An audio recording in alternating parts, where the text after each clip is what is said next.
Hi viewers, welcome to Vijay updates. இன்றைக்கி எபிசோடில் பார்த்தீங்கன்னா ஸ்ருதிக்கும் ரவிக்கும் ஃபஸ்ட் இயர் வெட்டிங் டே. அதனால் வந்து அவங்க பத்திரிக்கை அடித்து எல்லாருக்கும் வந்து டிஸ்ட்ரிபியூட் பண்ணிட்டு இருக்காங்க. அப்போ பார்த்தீங்கன்னா முத்துக்கு வந்து ஒரு கால் வருது. முத்து வந்து போய் அதை அட்டன் பண்ணுறாரு. அது வந்து அந்த தாத்தா பாட்டி அழைச்சிட்டு போன அந்த பர்சன் வந்து பேசுகிறாரு.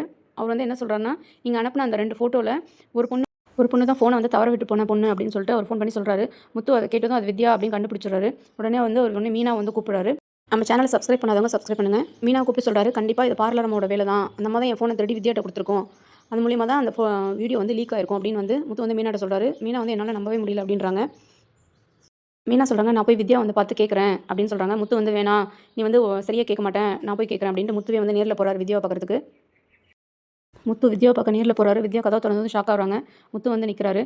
முத்து வித்யாட்ட வந்து கேட்குறாரு, இந்த ஃபோன் ஞாபகம் இருக்கா, இது எப்படி உங்கள் கைக்கு வந்துச்சு அப்படின்னு கேட்குறாங்க.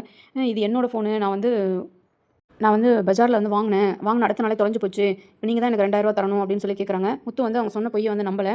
நீ பார்லர் அம்மா காப்பாற்றணும்னு போய் சொல்கிறேன், ஆனால் ஒரு நாள் மாட்டுவே அப்படின்னு சொல்லிட்டு உன்னை கல்யாணம் பண்ணிக்க போகிறேன், ரொம்ப பாவம் அப்படின்னு சொல்லிட்டு வெளியில் வந்துடுறாரு கோமா.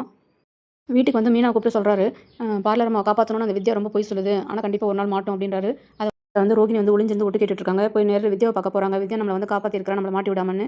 வித்யாவை போய் நேரில் பார்த்து கட்டிப்பிடிச்சு என்னை வந்து மன்னிச்சிரு, நான் வந்து அந்த கோமா பேசிட்டேன் அப்படின்றாங்க. 2 பேரும் மறுபடியும் ஃப்ரெண்ட்ஸ் ஆகிட்டாங்க. என்ன நடக்குது நாளைக்கு பார்க்கலாம்.